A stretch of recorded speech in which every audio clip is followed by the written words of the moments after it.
The Call Me Successful podcast, Connect series brought to you by Sell By Legal. So, ladies and gentlemen, we've got a very special guest with us today. Kevin Chokshi joins us from Ray White Bayside Group, all the way from Melbourne. So, Kevin, welcome to the program. Thanks, mate. Thanks for having me. Oh, mate, long time coming. Absolutely. I want to start Lots of off. chits and chats Lots of chits and chats. on your DMs. Yeah, lots of non-replies, leave us chat on red, you know. You're very busy with your media life and selling real estate. Same as you. All over the TV stations. But, mate, I want to get to this. I've read something about you the other day that you came to Australia when you were 18 Yep. with just 19. 19. Okay, well, you have to fix that. With just $2,000. Yes. And that's how you started your journey. Did you come by yourself or with your parents or? There's 2 bags of clothes by myself. Yeah, I got wow. my passport done 4 months before I moved here. So my first ever overseas trip was a permanent move. Yeah, wow. Why Australia? It just felt nice. No one else wanted me. So my score, I come from a pretty academic family, actually. My mum, for that era, holds a Masters in Commerce, Bachelor's in Education. My dad had a degree. He worked in a bank. They both had a bit of a teaching background. Naturally, the place I come from, super competitive, biggest population in the world, a lot of young people. So every parent's ambition is, to give them a really high education. So doctor, IT, accountant, whatever it may be. And unfortunately for me, I wasn't able to qualify for any of the above. My score in year 12 was 41.42, which was pretty embarrassing. And so a bit disappointing for my family. They'd spent a lot of time and resources on it. I did a little bit of army training, tried that for about 6 months and not quite for me. So I kind of got out of that. Then we were just doing different, sort of just looking at options. And to get into a good university was very difficult because you'd have to pay big fees, get donations, all that sort of stuff. And my dad came across a newspaper ad, and the ad was a few Australian universities were running an education expo. Right. In my city. I come from a city called Ahmedabad, which is in the Western Province in Gujarat, which is where Modi comes from and Gandhi comes from, and a lot of great people like myself. All the great leaders. Yeah. So we thought, why not? Let's go and check this out. What is this education expo? And they had this pathway program where you study in India for 12 months and then you move over here.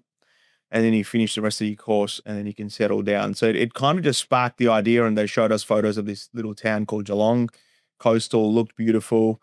And cost-wise, because I don't come from a rich family, and it was, there was a workable way where my parents could sell. They had a block of land that they wanted to keep for their retirement, and my dad said, if I sell this, there'll be enough for your fees, and then we can sort out what you want to do. So they backed me in for someone that had a score of 41. So they were either just over-ambitious or totally crazy, but they absolutely backed me in. And your name, it's not very common for an Indian guy. Yeah. Where does the Kevin So my come real from? name is Krishna. Krishna. Right. I'm joking, man. I see you've used that line before. Yeah. No, first time. This is first time for this podcast. Oh, there we go. Breaking news. Now, my real name's Kevin. My uncle, so my mum's older sister, her husband came up with the name. I'm pretty sure it's from a cricketer, Kevin Kurat, I think. But I don't know exactly which cricketer. But there was a cricketer called New Kevin. Zealand guy. I think he's a New Zealand guy, and that's where they found the name, and my dad really liked it. And my family went through this little era of English names. So my name is Kevin. I had a cousin, so my dad's brother. She's 1 year younger than me. Her name's Lisa as well. So we had this little wave of English names, and then it stopped. Everyone else has got Indian names. So how did this journey into real estate occur, right? So you leave India, you're going to come to Geelong, part of the university program. Yeah. Like, what sparked the interest in real estate? It didn't. It was a complete chance encounter. So I did my bachelor's in IT, and then I was no good at that too. And then I finished that. I was doing odd jobs, working at La Paqueta and pizza shops and petrol stations. And I used to work at this Caltex, and there used to be this regular customer that used to come and we'd just talk. And one day I saw her in a suit and I said, "You look great. What do you do for work?" And she said, "I work in real estate." And I said, "Oh, how do you find it?" Just having normal conversations. And she said, "I like it. I work in property management, but I think you should try sales. You'd be pretty good at it." And at this point, my only experience in real estate, this would have been about 2011 territory. So I've been in Australia roughly 5 years in Geelong. And the only experience I've had is just with rental properties as a tenant. That's about it. I don't know any different. And I said, "How do I get in?" And she said, "Let me go to my car, grab you my boss's phone number, give her a call." So she was lovely. Her name was Kathy. And so I'd saved up about $2,000 to do a course to become a security guard. And the reason I wanted to become security guard because there was a lot of other guys from a university who were working at F1 and the Melbourne Cup and all these events on Sundays, and they were getting good money. So I thought if I had my security license, I'd make good money. And then suddenly this just emerged, and I thought I've got a choice: do I do security, real estate? Of course, real estate sounded more attractive, so I thought I'll call this lady who her name's Jo Boothroyd. She's actually a Ray White franchisee. She owns Ray White in Lara. Lovely woman. I go and see her and she said, yeah, sweetheart, go and do your course and we'll talk again. So I thought, okay, I'll go and do my course. And I just kept begging her for a job. And she said, go to a Mark McLeod training first. And if you like it, we'll talk. So my first ever training session before I got a job, I saw Macca speak and it just, everything he said just made sense. And I was like, it just, those moments when you think it felt suspicious. Like I felt like, is this it? That's one of those moments. It sounds simplistic in a way that and it just all made sense. Going, oh yeah, like everything adds up in my head, and it just something in that moment just clicked. And Jo said, just give me a few days, and I couldn't wait. So that night, I was also doing a part-time casual job at a car wash, scrubbing wheels, and you get a lot of time to think on a rainy day because there's no cars coming. So I've been thinking about this the whole day, and I called Jo on my way home, and I said, I know you asked me to wait, but I can't wait. You just need to tell me if I've got the job or not. And she said, all right, you've got the job. And that's how it started in Geelong. So how many years ago was that now? 12. So that was 2011, 12. So yeah, about 13 years. So straight on as an agent? No, I started under a guy called Aaron Araki as his associate. But after 6 months, he decided he didn't want to work Saturday. So he got out of the industry. And so then I had another conversation with Jo saying, what happens to me? And she said, do you think you're ready to become an agent? And I said, I don't know. What do you think? And she said, there's only one way to find out. And so she made me an agent. And I got pretty excited because my salary went from a $28,000 salary to a $33,000 retainer. And it felt like I got a $5,000 pay rise. So I went home going, shit, this is pretty good.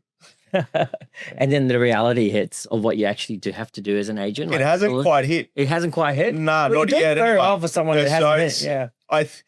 You want to find something in life you're effortlessly good at. Like they say, like what looks like work to everyone feels like play to you. And I think it was just that, like it just felt like play. It still does. And it didn't take me long. I started to pick up traction. There was a funny story I was telling someone last night. My boss had ordered these Ray White keychains, these metal keychains with bottle openers and Ray White logo, but she had a few offices. No one was using them. So I came up with this brilliant idea. I asked one of the girls, does anyone use these? And she's like, nah. It was 3,000 keychains. She probably would have paid $4 or $5 a pop.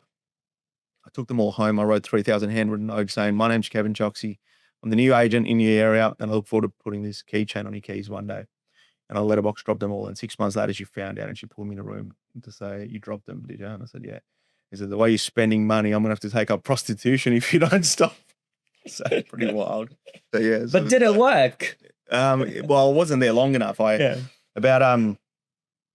think I was there as an agent for maybe 9 or 10 months. And I figured out I didn't want to be in that market. The average sale price was probably $180 back then, a very private sale market. At this point, I was still working at the petrol station in the evenings and I was learning auctioneering on YouTube. And I said to Jo, I'm ready to become an auctioneer. And she's like, oh yeah, I'll sign you up for a course, sweetheart. And I said, no, like I'm ready, Jo. And I gave her a sample and she said, geez, you're pretty good. And one of the guys in my office had signed me up for a novice auctioneers comp and I ended up winning that year. So there's an iconic photo of me with, around that time, there was a guy called Rory Worthington who got really famous on TV. He threw a house party where I think about 1,000 people turned up. Oh, with the yellow shutter shades. Yeah. So then I decided to put those yellow shutter shades and walk up on stage to receive my award. I think like she nearly died that night. She was so embarrassed. But then everyone knew me as that guy, right? And anyway, I wanted to move markets. I got offered a job in a different company, and Jo, being Jo, she said, I'm not letting you go there because that's not a good place to work. So she calls Dominic, who's now the CEO, who was a corporate back then. And Dom says, don't go there. Let's catch up. So I'll go to head office. And by then I'd built a pretty good relationship with everyone at head office as well. So I was still, 24-year-old young punk, full of confidence, not too much substance behind me in terms of statistics, but I had a decent amount of hunger. And they organized a meeting with Macca. And Macca said, what's your biggest ambition? And I said, my biggest ambition is to own the biggest, baddest real estate business this country's ever seen. And Macca said, I've probably got a pathway for you. And I said, what's that? And he said, if you work here at corporate, you'll get to see the inside of 100 different businesses in Victoria and you'll get to learn a lot. It's not going to be the same as being an agent, but this might be a pathway. And I said, what can I do at corporate? Because I don't have much experience myself. Anyway, they created a role. So you actually worked at corporate? I worked at corporate for Yeah, 5 look, I months. didn't know Dom, that. so I was Dom's prospector to book him coffees and stuff. And So just recruitment, like just get basically people in to front. help him get indoors. I was lucky as an associate on a corporate level. And I did some auctions on the side. Obviously, Jeremy Tyrrell started on the same day as me as well. So I learned a lot from those guys. And then from there, another chance encounter happens. And I'm doing a training session and Mark Guthrie, who's now my business partner, happens to be there. I meet him. One of the best leaders in the Ray White network. Like iconic leaders in the network. And he invites me to his office to do a session, Ray White in Cranbourne. And I thought, like, of course, why would I say no? So I go there and he says, you're a pretty ambitious guy. What's your plan? And I said, I want to open an office, but I want to go to Bentley. And there's no Ray White office in Bentley, so I'm not sure. Bentley's a suburb in Melbourne. So how far is Bentley from Lara, for example? Like 150, probably 130 kilometers. Like actually, like just like no connection whatsoever. But I'd worked out it at a reasonably high sale price and a high turnover. And I thought that's what I want, and an auction market. And anyway, we kept chatting and Mark said, there's an opportunity I think I might have coming up. There's a business that's going to go up for sale in an area that I can't tell you yet. Let's keep talking. And the idea of Cheltenham comes about. At this point, I don't even know where Cheltenham is. I've never driven through it. I'm still living in Geelong. And I don't know what happened, but I trusted Mark so much in our few interactions that I thought, I'm just going to blindly trust this guy because I think he's not going to mess up with me. And I packed my bags. It took me 3 hours to decide. I packed my whole life that had been in Geelong for about 9 years and found that I went from lowest to highest, the cheapest apartment I could find in Cheltenham on the train line. And by this point, my sisters also moved to Australia to study. And we both moved to Cheltenham and the journey starts. And I'm just using the Apple Maps or Google Maps to try and find my way around the area. So that's it. You're a fresh new agent in the area. Completely fresh. So what does Kevin do? Day one. Three things. Are you an agent there? Are you a business partner? What do you start as? I start as a sales manager. Sales manager. Okay. Yeah. So what happens is essentially we get talking and we talk about how we're going to do this. And I said, look, I want to join in a sales manager capacity. I want to see what it's like. And we'll go from there. And this Bentley's still in the back of my mind at this point in time, going, maybe I'll just start here, see how I go, and then go to Bentley. We have a planning day meeting.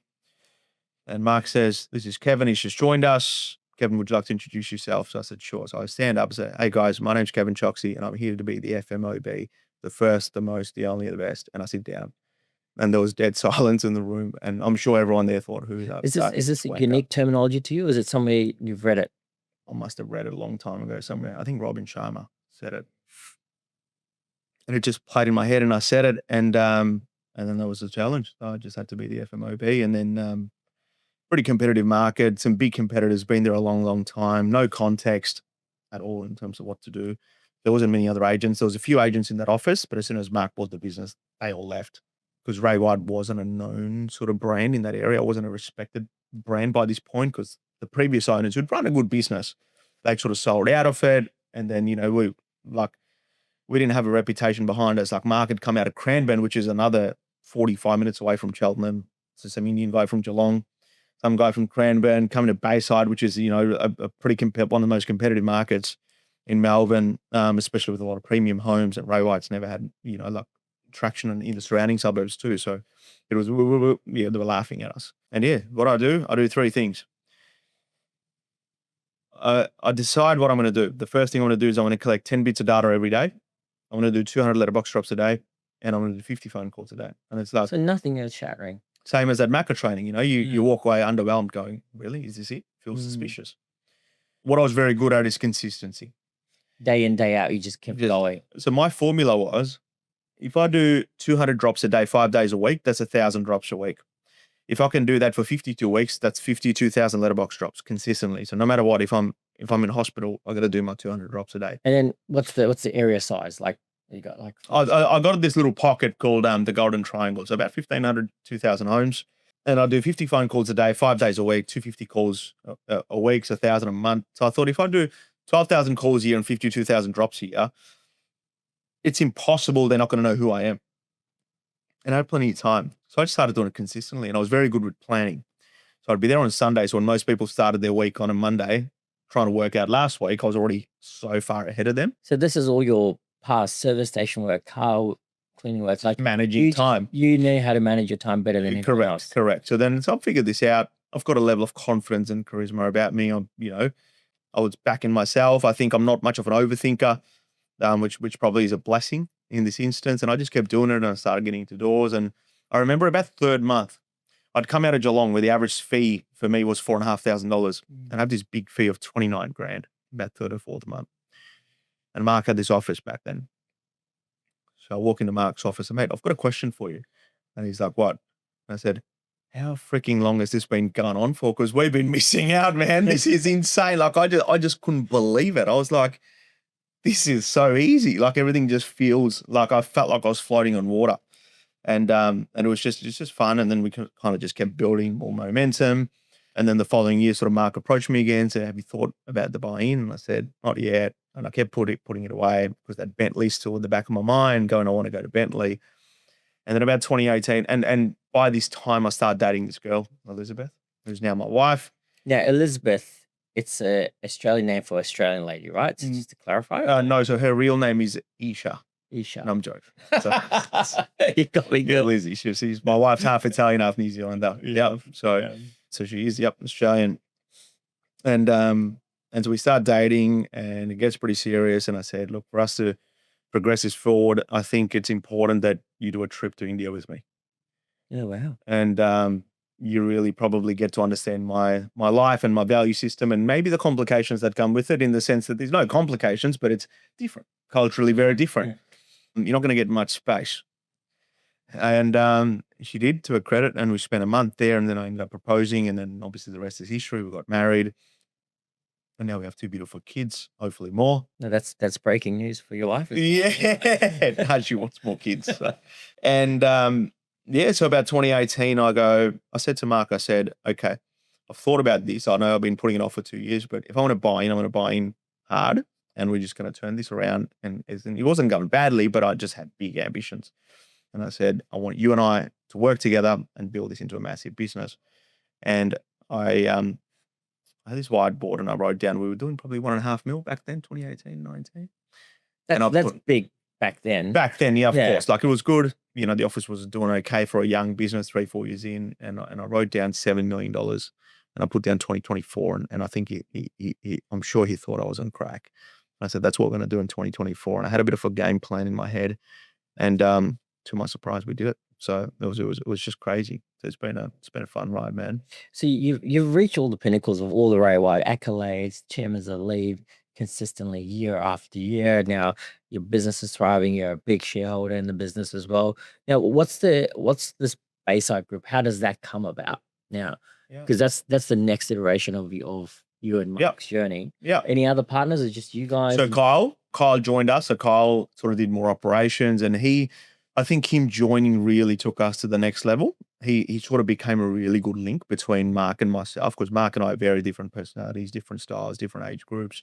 Kyle was a really good sort of conduit in between. So that really helped. They say play long-term games with long-term people, and these are all long-term people. These are the kind of people that I want to be like in this life. This is what I want to do with them. So Kyle came into the mix, and as of, I think, last month or the month before, we've got 2 more shareholders now that have joined as well. But yeah, from there, man, the Bayside Group only was pretty recent, as it was a part of our expansion strategy to going into new markets. So since Cheltenham, the next place we opened up was Mordialloc, as started this year, Sandringham, and then as of 2 months ago, Patterson Lakes. So how many offices in total in the group? So now 4. 4. Yeah. Rapidly growing. So rapidly growing, big attraction agency, big focus on good marketing, good recruitment. I think our brand pillar is one of the important ones to me. So we talk about our brand pillars being elegant, consistent, intelligent. I talk a lot about consistency, and I'll tell you what consistency looks like. You know what it looks like? It looks like nothing's happening. That's what it looks like. Something that happens consistently, it literally, to someone watching, looks like nothing's happening. Just set and forget. And then something suddenly, bang, everything just happens, right? And then, that compound effect you talk about, the 1 cent that doubles every day, the real compounding begins at day 26. So I played this game with my team. I said, if I gave you 1 cent that started doubling every day, at what point would your friends and neighbors notice that something dramatic has changed in your life? And it would be about day 25, 26, because that's when you'd start hitting that $200,000-300,000 mark. Compounding effect. And then by day exactly. 31, you're at $10.5 million. So is that how you built your media profile as well? Because Just everything. it's just crazy. Like someone said to me the other day, a couple of weeks ago, it's like, do you know that Indian guy in Melbourne? He actually dresses 10 times better than you. You should check it out. I'm like, there's only one Indian guy in Melbourne that dresses like that. It's Kevin. So It's the same, man. your outlook is like how you dress, how you speak, how you talk. to Everything, people. man. It's the same. No sort of. We did a profiling test, disc, and one of my I was relatively high on the green scale, and one of the things it means is predictable. So she said, "Do you think you're predictable?" And I started chuckling, and she said, "Why do you chuckle?" And I said, "One of the things I tell people when they join me is, if you met me 10 years ago, you get the same me every day in, day out. You don't get 15 different versions of me. You're never going to have to second guess yourself, which version of Kevin am I going to get? Which means I'm so predictable that if you have a problem, you could almost predict how I'm going to respond to it, which means there's no reason why you shouldn't address that with me." And I think that's a big part of my brand and our DNA and who we are, is just that I think unpredictable stuff throws people off, especially in leadership. Yeah, we're at the biggest conference in Australia, Yep. Railway Connect. Yep. 4,000 people. Yep. The main theme is there's no finish line. Yep. What did you pick up from the conference, and what's next for the Bayside Group and Kevin? I think I'm a big believer of the Brian White analogy of the springboard.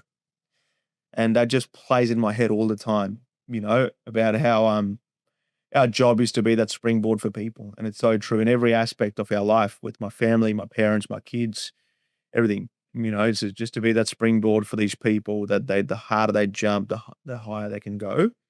And that's all it is for Bayside Group. We want to grow, obviously, basically following your footsteps, man. We have our own design team, we have our own content creation. I want to grow that. Sports psychologist in-house. Really, that's amazing. Maybe I'll take that off. I had an idea about this 2 years ago, and then it's kind of come back out again. We've been discussing it. So we're slowly making progress. Let's see. It's I just think the world we live in, if we can bring stability and have this really stable tectonic plate in people's minds, the rest just takes care of itself. And that's the predictability that you talk. That's the predictable nature we talk about. I think clients like the predictable nature too. Like the client goes, if I go to Raywide, the Bayside Group, I can almost predict the outcome. That's what I want to. I want to get us to. So like, how predictable? There's of course there's fun, thrilling experiences along the way, but you can still hopefully make them, like if you were going to a Porsche shop, I hope most people, or a Rolex or whatever, I hope you can predict the outcome. Right, of what the experience may look like, and you'd generally be disappointed if it didn't meet your expectation, because you're already going to walk in with a relatively high expectation of what it's going to be. And I think I want that to be us for our market and our customers. So last question for you. What does success look like for you? Success, I look at success in buckets. So life, family, health, spiritual, business, finances. For me, success feels like success when every bucket is full. I think sometimes I've read a lot of Ravan Sharma, you can tell. I've read a lot of different random stuff. I've listened to it. I'm not much of a reader. Hence why my score. And if they had audio books, I probably would have been a doctor. I think too often you have some buckets really overflooded, like the financial bucket or the ambition bucket, and then the others are really dry and neglected. And I look at life as if, imagine I'm at the end of my career or life, I want to be sitting on this bench, on this big tree of all the different success I've created, but with plenty of beautiful plants and grass around, which is all the buckets, right? It'd be a bit weird to sit in this garden, there's this one massive tree and everything else around it is dead.